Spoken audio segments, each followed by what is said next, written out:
खबर का रुख कर लेते हैं। जयपुर से खबर है, प्रदेश में एयर क्वालिटी इंडेक्स में सुधार हुआ है। ये एक अच्छी खबर कह सकते हैं।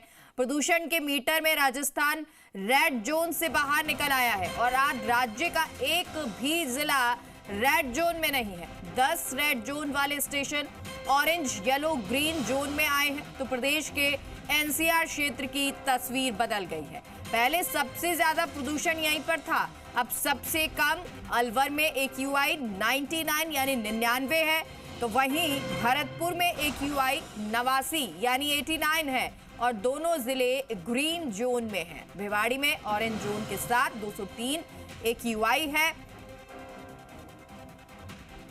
और 237 बीकानेर में है। झुंझुनू 176, सीकर में 199 तक AQI का मीटर आया है। तो कहीं ऑरेंज है, लेकिन एक खुशी की बात यह है कि रेड अलर्ट कहीं पर नहीं है, यानी कि अब जो AQI है वो नीचे आ गया है और इसी के साथ में प्रदूषण का स्तर राजस्थान के जिन जिलों में बहुत ज्यादा बना हुआ था वो कम हो गया, यानी जो रेड जोन में थे वो स्तर अब कम हो गए हैं। और क्योंकि भिवाड़ी और अलवर ये दो जगह ऐसी थी, भिवाड़ी की बात करें या भरतपुर, वहाँ पर भी AQI ज़्यादा था, तो अब उन जगहों पर अब AQI का स्तर जो है वो कम हुआ है। भरतपुर में 89 यानी कि 89 और वही अलवर में भी जो है स्तर गिरा है और अलवर में AQI 99 हो गया है। इसी के साथ और अन्य जिलों की बात करें तो बीकानेर में 237, जयपुर में 207, झुंझुनू में 176, सीकर में 199 तक AQI का मीटर पहुंचा है। आशीष हमारे सहयोगी इस खबर पर जुड़ गए हैं। आशीष, क्या कुछ जानकारी, अब राजस्थान के लिए ये राहत की बात कह सकते हैं? बिल्कुल, देखिए जिस तरीके से राजस्थान के जो 10 जिले थे वो रेड जोन में थे, लेकिन अब ये ग्रीन जोन में या फिर ऑरेंज या फिर येलो जोन में आ गए हैं। ऐसा इसलिए हुआ है क्योंकि पिछले दिनों जो माइंस या फिर इंडस्ट्रीज बंद हुई थी उसका असर यहाँ पर देखने को मिल रहा था। और अब जो सब खास बात यह है कि जो दिल्ली NCR से सटे हुए जो जिले थे, जो NCR क्षेत्र में आ रहे थे शहर, जैसे भिवाड़ी और अलवर, ये दोनों ही अब ग्रीन जोन में आ गए हैं। सबसे ज्यादा जो प्रदूषण का स्तर था वो यही था, लेकिन अब अलवर की बात करें या फिर जो भरतपुर की बात करें तो दोनों ही शहर अब ग्रीन जोन में आ गए हैं। हालांकि भिवाड़ी जरूर ऑरेंज जोन में है, वहां पर प्रदूषण है, लेकिन इतना नहीं है जितना पहले वहां पर देखने को मिल रहा था, जितना पहले महसूस हो रहा था, क्योंकि AQI लेवल वहां पर 400 या 400 के पार भी पहुंच गया था। लेकिन अब इन तमाम प्रयासों के बाद में अब जो वायु प्रदूषण का स्तर है वो काफी कम हुआ है, यानी कि जो AQI लेवल है वो डाउन हुआ है।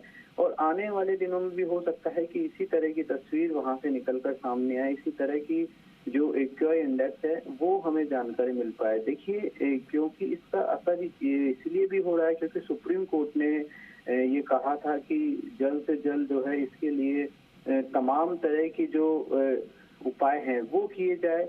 उसके बाद में जिला प्रशासन, कलेक्टर, तमाम जो अधिकारी हैं वो अलर्ट मोड पर थे, तमाम जो डिपार्टमेंट थे वो अलर्ट मोड पर थे, इसीलिए ये संभव हो पाया।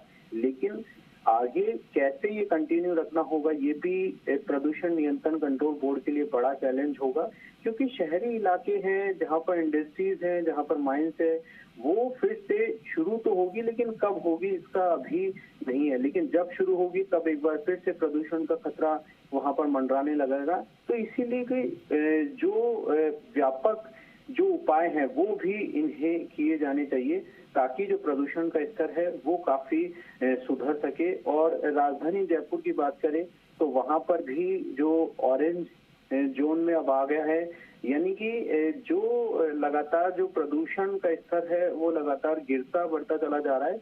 लेकिन NCR की बात करें तो NCR में जहां सबसे ज्यादा प्रदूषण था वहां सबसे कम प्रदूषण यानी ग्रीन जोन में आ गया है भिवाड़ी को छोड़कर। भिवाड़ी में हालांकि इंडस्ट्रीज और माइंस इंडस्ट्रीज ज्यादा है, तो वहां पर जरूर प्रदूषण का स्तर वो दिल्ली से भी सटा हुआ है, इसीलिए भी दिल्ली का प्रदूषण राजस्थान तक भी पहुंचता है। एक रिपोर्ट में भी ये दावा किया गया था। और जयपुर की बात करें तो जयपुर में सड़कें टूटी हुई, इसका सबसे बड़ा रीजन है सड़कें टूटी हुई, जिससे जयपुर में सांसों पर संकट लगातार मंडरा रहा है। और इसीलिए जो प्रदूषण का स्तर है वो कभी कम हो रहा है, कभी ज्यादा हो रहा है। सड़कें जब बन पाएगी तभी जयपुर में प्रदूषण का स्तर सुधर पाएगा। जी चलिए आशीष, तो ये एक अच्छी खबर है कि रेड जोन जो है उस राजस्थान में, राज्य में कोई भी ऐसा जिला नहीं है जो इस वक्त रेड जोन में आता हो, ऑरेंज में ज़रूर है। और इसके अलावा प्रदूषण का स्तर जो है वो कम भी हुआ है। बहुत बहुत शुक्रिया आशीष आपका इस तमाम जानकारी के लिए।